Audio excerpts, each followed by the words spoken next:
Welcome to AK study 10+2 में आप सभी दोस्तों का बहुत बहुत स्वागत करता हूं। जैसा कि आज आपको आपके लोगों के लिए भौतिक विज्ञान यानी कि फिजिक्स जो ये आपका चैप्टर है, इसमें मैं आपको कुछ अच्छे तरीके से कुछ नए तरीके से आपको बताने की कोशिश करूंगा। आज आपका मैंने पहले आपको 9th क्लास का फिजिक्स केमिस्ट्री का कुछ चैप्टर्स आपको प्रोवाइड करवाया है। आज अब हमको 10th क्लास की जो आपका चैप्टर होगा प्रकाश का परावर्तन, इसमें आपका होगा रिफ्लेक्शन ऑफ लाइट। सबसे महत्वपूर्ण बात ये होगी दोस्तों आपके बीच में कि आज आपसे नए सिरे से शुरू से क्लास आपको दिया जाएगा। इसमें आपको नोट्स और इसमें आपको डेरिवेशन भी करवाया जाएगा और महत्वपूर्ण आपका जो कुछ सवाल होंगे आपके जो आपको प्रोवाइड करवाया, तो आपको धीरे धीरे सारी चीज़ें इसमें आपको सिखाई जाएगी। तो दोस्तों इस तरीके से आप लोग हमारे चैनल से जुड़े और अच्छे से अपना एक सिलेबस तैयार करें पेपर के लिए। जो आपके 10th क्लास की जो पेपर होता है वो बहुत ही महत्वपूर्ण होता है और बहुत ही अच्छा होता है। तो दोस्तों ये हमारा चैनल है, चैनल को आप लोग ज़रूर सब्सक्राइब करें एके स्टडी 10+2 में, और वीडियो को ज़रूर एक बार लाइक करें जिससे कि आने वाले वीडियो का नोटिफिकेशन आप लोगों तक मिलता रहे। बात करेंगे आपके चैप्टर की तरफ। जो आपका चैप्टर का पहला चैप्टर आपका प्रकाश का परावर्तन का पहला वीडियो होगा जो आपके पेपर से संबंधित होगा और आपके जो छात्र छात्राएं आप कंपटीशन की तैयारी करते हैं उनके लिए भी बहुत ही अच्छा और बहुत ही सुनहरा होगा अवसर। और जब आपको अवसर मिल रहा है तो आप लोग ज़रूर गंवाएं ना, क्योंकि पेपर का सिलेबस शुरू हो चुका है। और ज़रूर एक बार अपने सिलेबस को देखें और अच्छे से अपना बैक टू बैक क्लासेस देखते रहिए। तो ज़रूर देखें। चलिए लेके चलते हैं आपके क्लास की तरफ। क्लास कैसा रहेगा आपका, आइए रुक करते हैं आपके चैप्टर की तरफ। अब आपका आता है कि प्रकाश क्या है, यानी कि प्रकाश के बारे में आपको यहाँ पे जानकारी होना चाहिए। यानी कि प्रकाश के में आप सब प्रकाश होता क्या है, पहला चैप्टर आपका पहला क्वेश्चन होगा प्रकाश क्या है। तो आप लोग को समझ में आएगा कि प्रकाश ऊर्जा का वह एक रूप है जिसकी सहायता से हमें वस्तुएं दिखाई देती हैं। विभिन्न प्रकार के प्राकृतिक स्रोत जैसे सूर्य, तारे आदि एवं कृत्रिम स्रोत जैसे आपका होता है, जैसे मोमबत्ती हो गया, आपका दिया, मिट्टी का तेल, लैंप हो गया, उसके बाद में फिर आपका विद्युत बल्ब हो गया आदि प्रकाश उत्पन्न करते हैं। जब प्रकाश किसी वस्तु पर आपतित होता है और वस्तु से परावर्तित होकर हमारी आँखों में आ जाता है तब वह वस्तुएं हमें दिखाई देती हैं। अतः प्रकाश की ऊर्जा का वह रूप, यानी कि आपका होगा प्रकाश ऊर्जा का वह रूप है जिसके कारण हमें वस्तुएं स्पष्ट दिखाई देती हैं। अतः प्रकाश ऊर्जा का वह रूप है जो हमारी आँखों को संवेदित करता है। तो ये हमारा क्या होता है, प्रकाश।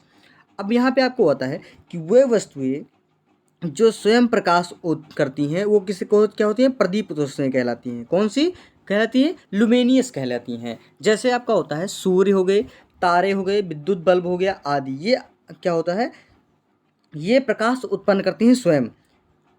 अब इसके विपरीत की बात करें तो वे वस्तुएं जो स्वयं प्रकाश उत्पन्न नहीं करती हैं अप्रदीप्त वस्तुएं कहलाती हैं, यानी कि नॉन लुमिनियस कहलाती हैं। जैसे आपका आता है मेज हो गया, कुर्सी, दीवारें आदि। चंद्रमा भी अप्रदीप्त वस्तु है क्योंकि वह स्वयं प्रकाश उत्पन्न नहीं करता है, केवल सूर्य के परावर्तन करता है, यानी सूर्य के प्रकाश का परावर्तन करता है। तो ये आपका हो गया प्रकाश। तो इस तरीके से आपको प्रकाश के बारे में यहाँ पे बताया गया। तो यानी कि प्रकाश किस तरीके से होता है, यानी कि प्रकाश ऊर्जा का एक रूप है जिसकी सहायता से हमें वस्तुएं दिखाई देती हैं। तो यही हमारा प्रकाश होता है। इसमें आपको मैंने प्रदीप्त वस्तुएं और अप्रदीप्त वस्तुएं के बारे में बताया कि क्या होगा, लुमिनियस और नॉन लुमिनियस। तो ये आपको प्रकाश में बताया। अब आपको बताएंगे प्रकाश के गुण, यानी कि प्रॉपर्टीज ऑफ लाइट।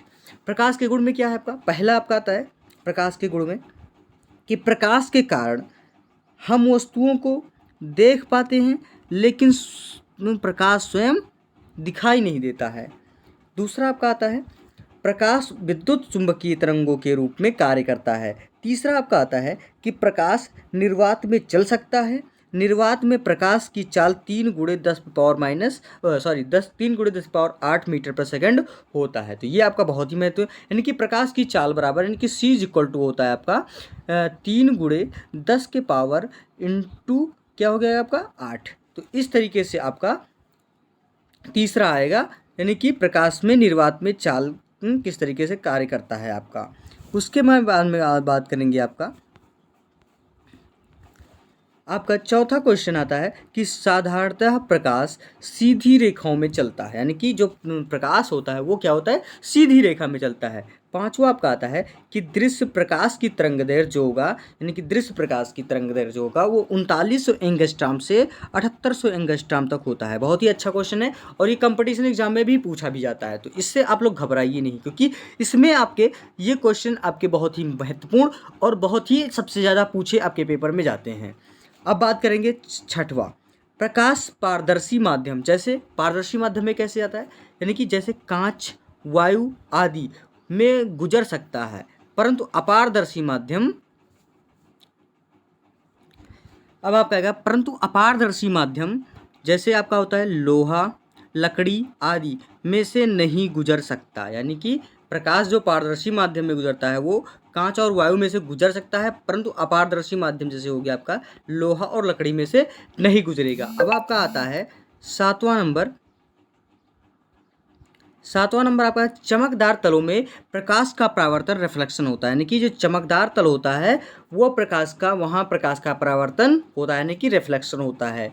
अब बात करेंगे आठवां प्रॉपर्टीज ऑफ वुड का, यानी कि आठवां नंबर आपका आता है यदि प्रकाश एक पारदर्शी माध्यम से दूसरे पारदर्शी माध्यम में जाता है तो प्रकाश का अपवर्तन होता है, यानी कि किसी अगर बात करें तो ये आपका ये हो गया आईना, अगर यानी कि अगर प्रकाश सीधी रेखाओं में आ रही है आपकी तो वो सीधा हमारी आंखों में आपको मिलेगी, तो इससे क्या होता है कि वो विचलित हो जाती है, तो इससे क्या होता है आपका प्रकाश का अपवर्तन। तो इस तरीके से आपको समझ में आया होगा।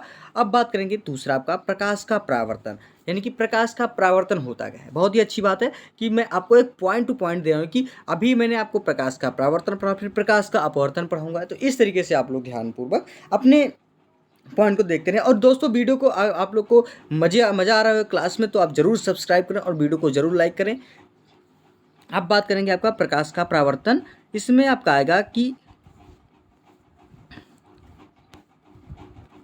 यहाँ पे आपको बताएंगे कि प्रकाश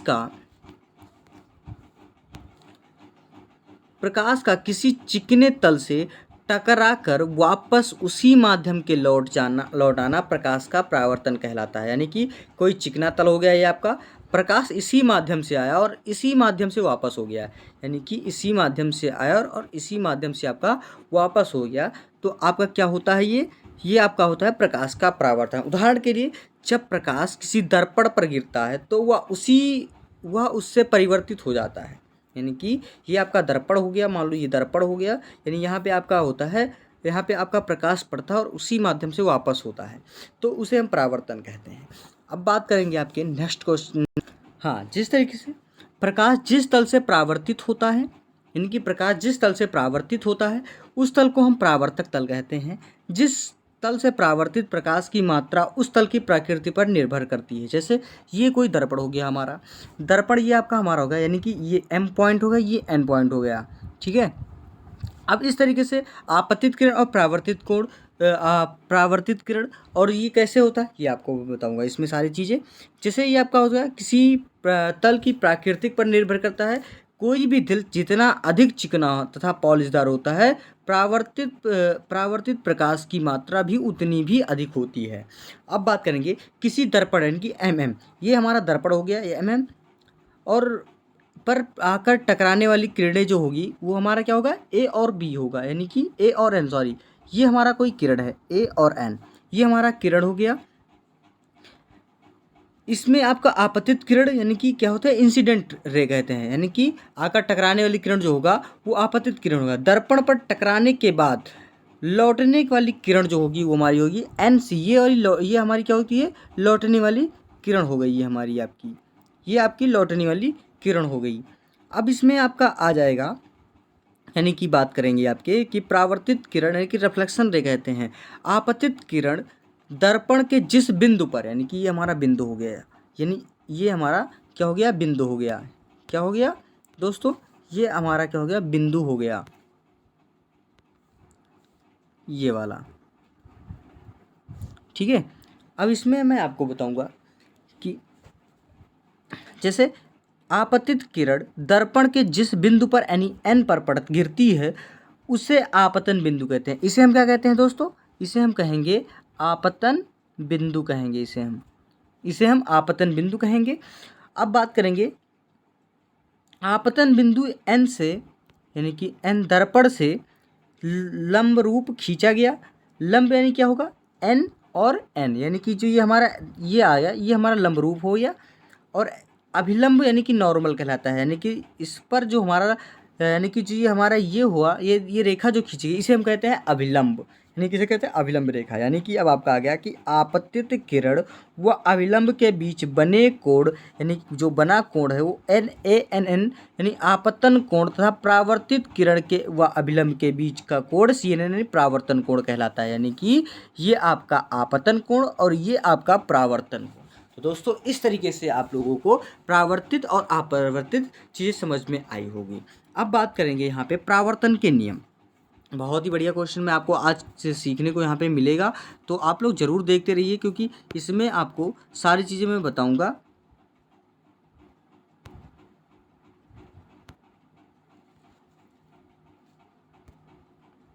यहाँ पे आपका आएगा परावर्तन। किसी परावर्तक तल से प्रकाश का परावर्तन निम्नलिखित दो नियमों के अनुसार होता है। पहला कौन कौन से, यानी कि प्रथम नियम और द्वितीय नियम। यानी कि प्रथम नियम में आपका आएगा कि आपतित किरण, परावर्तित किरण तथा आपतन बिंदु पर अभिलंब तीनों एक ही तल में होते हैं। जैसे यहाँ कागज के तल में होते हैं, जैसे यहाँ पे आपका आपतन कोण और परावर्तन कोण आपका आता है। यानी कि आपतन कोण और परावर्तन कोण तीनों यहाँ होते हैं, एक ही तल में होते हैं आपके। यानी कि आपतित किरण, परावर्तित किरण और आपतन बिंदु, ये आपके तीनों एक ही कोण में होते हैं। तो इस तरीके से आप लोग को समझ में आएगा। द्वितीय नियम आपका कहता है कि परावर्तन कोण सदैव आपतन कोण के बराबर होता है। यानी कि आपका जो परावर्तन कोण होगा और आपतन कोण होगा वो सदैव आपके बराबर होता है। अर्थात बात करें इसके, अब आपको यहाँ पे बताया गया कि 10वां आपका कोण सदैव आपतन कोण के बराबर होता है। अर्थात बात करेंगे परावर्तन कोण बराबर आपतन कोण, यानी कि R = आपका हो जाएगा I।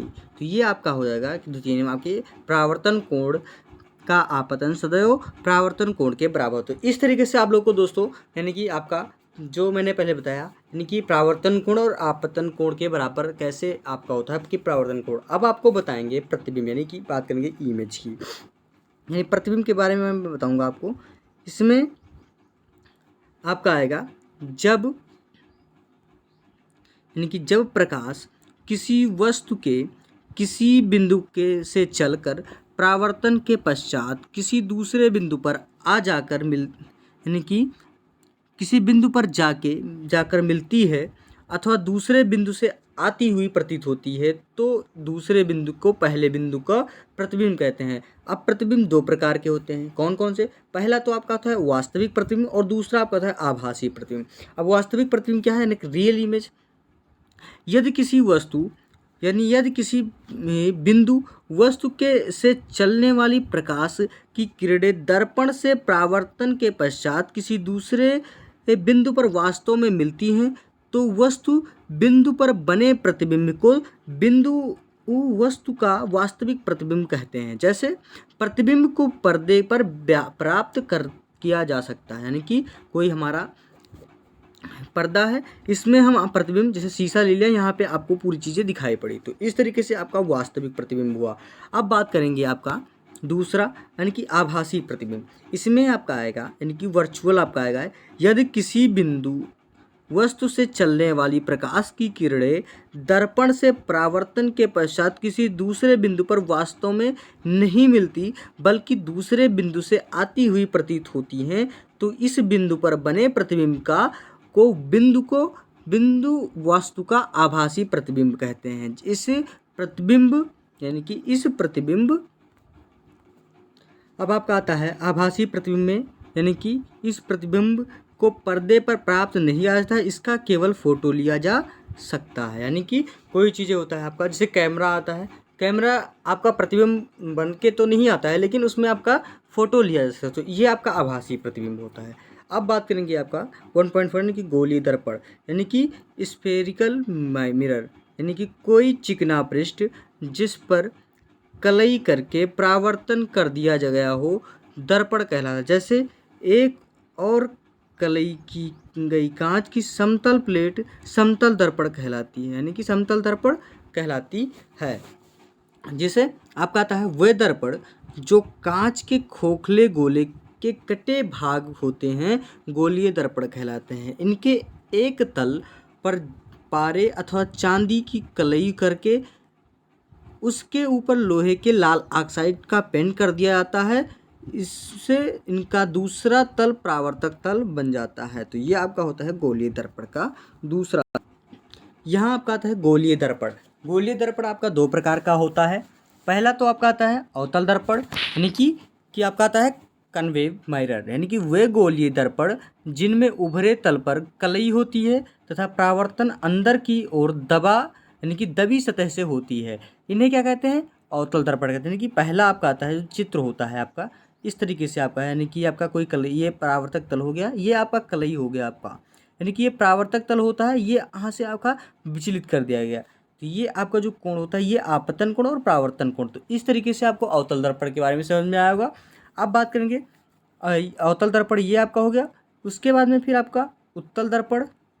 उत्तल दर्पण में आपको यहाँ चीज़ें, यानी कि आपका अवतल दर्पण हो गया, ये समतल दर्पण हो गया, ये उत्तल दर्पण हो गया। तो इस तरीके से आपको मैं बताऊंगा कि वे गोलीय दर्पण जिनमें दबे तल पर कलई होती है तथा परावर्तन बाहरी उभरी सतह से होती है, उत्तल दर्पण कहलाता है। अब आपको समझ में आएगा कि उत्तल दर्पण किस तरीके से बनता है। उत्तल दर्पण हमारा कुछ इस तरीके से होगा, जो आपको यहाँ पे क्लियर होगा, यानी कि इसमें आपको अंदर की तरफ कलई होगी। तो यहाँ पे आपका परावर्तक तल सीधा यहाँ पे आएगा और सीधा यहाँ से विचलित हो जाएगा, तो ये आपका परावर्तक तल हो जाएगा।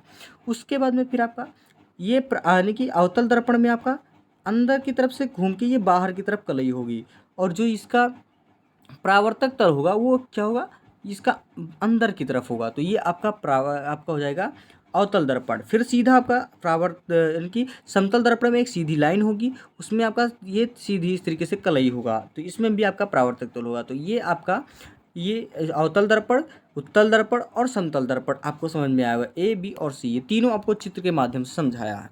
तो आपको इस तरीके से पूरे समझ में आया होगा। दोस्तों मज़े आ रहे हो क्लास में, ज़रूर लाइक करें और चैनल को ज़रूर एक बार। अब आपको यहाँ पे हम बताएंगे गोलीय दर्पण के बारे में। यानी कि गोलीय दर्पण क्या है, कि गोलीय दर्पण से संबंधित परिभाषा है, definition related with spherical mirrors. दर्पण का ध्रुव यानी कि पोल ऑफ मिरर। दर्पण यानी कि दर्पण का ध्रुव किसे कहते हैं। तो पॉइंट टू पॉइंट आप लोग समझते जाइए, और इसका यहाँ पे फिगर में भी आपको बता दिया गया है कि दर्पण का ध्रुव, दर्पण में परावर्तक तल के मध्य मध्य बिंदु को दर्पण का ध्रुव कहते हैं। यानी कि दर्पण का ध्रुव किसे कहते हैं, यानी कि दर्पण का परावर्तक तल के मध्य दर्पण को ध्रुव कहते हैं। चित्र नंबर 1.3 में पी से प्रदर्शित किया गया है। यहाँ पे आपको सीधा सीधा यहाँ पे आपको पी से प्रदर्शित किया गया है, यानी कि यहाँ पे आप पी कहाँ है, ये आपका, तो ये आपका क्या होगा, ये जो आपका होगा ये पी होगा, यानी कि आपका दर्पण का ध्रुव हो जाएगा। यहाँ पे आपको दोनों ये आपका ध्रुव हो जाएगा। तो इस तरीके से आपको यहाँ पे आएगा। दूसरा आपका आता है वक्रता त्रिज्या, यानी कि वक्रता सेंटर, यानी कि सेंटर ऑफ कर्वेचर, यानी गोलीय दर्पण कांच के जिस गोले का भाग होता है उस गोले के केंद्र को गोलीय दर्पण का वक्रता केंद्र कहते हैं। जैसे यहाँ पे आपको सी से प्रदर्शित किया गया है, यानी कि यहाँ पे आपको सी से प्रदर्शित किया गया है। यह अवतल दर्पण में परावर्तक तल की ओर, एक उत्तल दर्पण में परावर्तक तल की दूसरी ओर या होता है। तो ये आपका होता है दूसरी तरफ होता है। तो ये हमारा आपका वक्रता त्रिज्या हो गया। ये आपका स्फेरिकल यानी कि एम आपका वो आता है। उसके बाद में मुख्य अक्ष आपका ये होता है। तो इस तरीके से आपको अवतल दर्पण और वक्रता त्रिज्या के बारे में समझ में आया होगा। यहाँ पे आपको बताएंगे हम वक्रता त्रिज्या के बारे में। वक्रता त्रिज्या यानी कि रेडियस ऑफ कर्वेचर, यानी कि गोलीय दर्पण कांच के जिस गोले भाग का होता है उसकी त्रिज्या का दर्पण की वक्रता त्रिज्या कहते हैं। वक्रता त्रिज्या को आर से प्रदर्शित करते हैं, नहीं पे मैंने आपको पहले चित्र में बताया कि उसे आर से प्रदर्शित करते हैं। फिर आपको यह एफ सी अथवा एम सी से प्रदर्शित करते हैं, यानी कि इसे हम पी से और पीसी अथवा एमसी से प्रदर्शित करते हैं। चौथा आपका आता है मुख्य अक्ष यानी कि प्रिंसिपल एक्सिस, दर्पण के वक्रता केंद्र एवं ध्रुव को मिलाने वाली एक रेखा को दर्पण की मुख्य अक्ष कहते हैं। जैसे आपका रेखा पीसी के दर्पण में मुख्य अक्ष है। पांचवा आपका आता है अभिलंब यानी कि नॉर्मल जिसे कहते हैं। अब यहाँ पे बात करेंगे गोलीय दर्पण के किसी बिंदु को वक्रता केंद्र को से मिलाने वाली रेखा गोलीय दर्पण के उस बिंदु पर अभिलंब होती है। यानी कि उसमें आपको मैंने पहले बताया है कि जो रेखा इसे करके मिलाई गई है उसे मिलाने वाली रेखा को हम क्या कहेंगे अभिलंब कहेंगे। तो इस तरीके से आपको सारे पॉइंट आपको मैंने बताया है इसमें। अब बात करेंगे जो आपका एक बार मैं फिगर, अब आपको बताएंगे यहाँ पे दर्पण का द्वारक यानी कि अपर्चर ऑफ मिरर, यानी कि दर्पण के परावर्तक तल के व्यास को दर्पण का यानी कि दर्पण का क्या कहेंगे हम आपतन कहते हैं। चित्र 1.3 में रेखा दर्पण के द्वारक है। अब आपका सातवां आता है कि फोकस अथवा मुख्य फोकस यानी कि फोकस एंड प्रिंसिपल फोकस। इसमें आपको मैं बताऊंगा कि गोलीय दर्पण के में मुख्य अक्ष के समांतर चलने वाली प्रकाश की किरणें दर्पण से परावर्तन के पश्चात मुख्य अक्ष के किसी बिंदु पर तो वास्तव में चलती है या मिलती हुई प्रतीत होती हैं। जैसे आपका ये आपका कोई है, यहाँ पे आपको चलती हुई दिखाई दे और यहाँ पे आपको मिलती हुई प्रतीत होते हैं। तो आपको इसमें आपको इस बिंदु एफ को दर्पण का मुख्य फोकस यानी कि आपका दर्पण का मुख्य फोकस हो गया, मुख्य फोकस कहते हैं। अवतल दर्पण में परावर्तन के पश्चात यानी कि अब आप बात करेंगे यहाँ पे आपको अवतल दर्पण, ये आपका अवतल दर्पण हो गया, ये आपका उत्तल दर्पण हो गया। यानी अवतल दर्पण में आपको बात करनी यानी कि यहाँ पे मैंने आपको पहले इसमें उत्तल दर्पण के बारे में बताया। अवतल दर्पण में आपका होगा सीधी मैं आपको मैं बता रहा हूँ कि परावर्तन के पश्चात प्रकाश की किरणें वास्तव में एफ पर मिलती हैं यहाँ पे, जबकि उत्तल दर्पण में परावर्तन के पश्चात किरणें फोकस यानी बिंदु से एफ से आती हैं। यानी कि यहाँ पे किरणें जो आएंगी वो एफ से आती हुई नजर आती हैं। तो यहाँ पे आपको अवतल दर्पण में इस तरीके से आपको प्रतीत होती नजर आएंगी। तो इस प्रकार अवतल दर्पण में फोकस बिंदु एफ दर्पण के सामने तथा वास्तविक होता है। उत्तल दर्पण में फोकस बिंदु एफ दर्पण के पीछे से आभासी होता है। तो इस तरीके से आपको फोकस अथवा मुख्य फोकस यानी कि समझ में आएगा। यानी कि दर्पण यानी कि अवतल दर्पण में फोकस बिंदु एफ दर्पण के सामने तथा वास्तविक होता है। यानी कि आपका अवतल यहाँ पे आपका वास्तविक होता है और उत्तल दर्पण में फोकस बिंदु एफ से यहाँ पे आपका होता है आभासी। तो इस तरीके से आप लोगों को समझ में आएगा फोकस अथवा मुख्य फोकस के बारे में। अब बात करेंगे नेक्स्ट टॉपिक की तरफ। अब यहाँ पे आपका आता है फोकस दूरी। फोकस दूरी क्या है? फोकस दूरी की फोकल लेंथ यानी गोलीय दर्पण के ध्रुव तथा फोकस बिंदु के बीच की दूरी को दर्पण का फोकस दूरी कहते हैं। इसे एफ से प्रदर्शित करते हैं। दर्पण का फोकस बिंदु एफ ध्रुव होता है पी, वह वक्रता केंद्र आपका सी के ठीक बीच में होता है। यदि दर्पण की दूरी को त्रिज्या आर से होता हो तो फोकस दूरी बराबर हमारा होता है f is equal to r by 2। तो यानी कि अगर आपको त्रिज्या निकालनी हो फोकस दूरी की तो आपको ये फार्मूला लगेगा, अर्थात फोकस दूरी ही वक्रता त्रिज्या की आधी होती है। नौवां आपका आता है कि फोकस तल यानी कि फोकल प्लेन फोकस बिंदु से होकर जाने वाले तथा मुख्य अक्ष के तल को फोकस तल कहते हैं। तो ये आपका होगा फोकल स्थल और आपका फोकस दूरी। तो इस तरीके से आपको फोकस दूरी में बताया कि यानी कि गोली दर्पण के ध्रुव को फोकस दूरी के बीच की दूरी को दर्पण की फोकस दूरी कहते हैं। इसे हम कहते हैं एफ से प्रदर्शित यानी कि f is equal to r by 2, ये आपका फॉर्मूला होगा। तो दोस्तों ये वीडियो बस यहीं तक आपको रहेगी। मैं अगली वीडियो के साथ जरूर उपस्थित होऊंगा। इसमें आपको सारी चीज़ें मैंने बताया है। अगली वीडियो में मैं आपको कुछ अलग पॉइंट जरूर बताऊंगा। इसमें आपको यहाँ पे मैं आपको सारी चीज़ें बैक टू बैक आपको सारी चीज़ें बताई गई हैं। इसमें आपको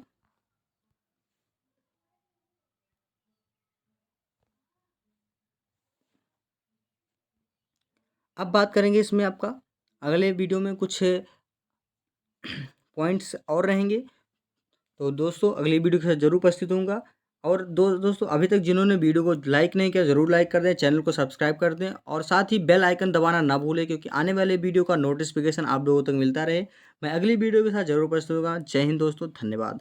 और इसका अगर पीडीएफ चाहिए तो हमारे यूट्यूब चैनल के डिस्क्रिप्शन बॉक्स में टेलीग्राम चैनल का लिंक देगा है, वहाँ से आप लोग जुड़कर इसका पीडीएफ प्राप्त कर सकते हैं। तो वो आपको फ्री ऑफ कॉस्ट ही आ रहा है। तो अगली वीडियो के साथ उपस्थित होऊंगा।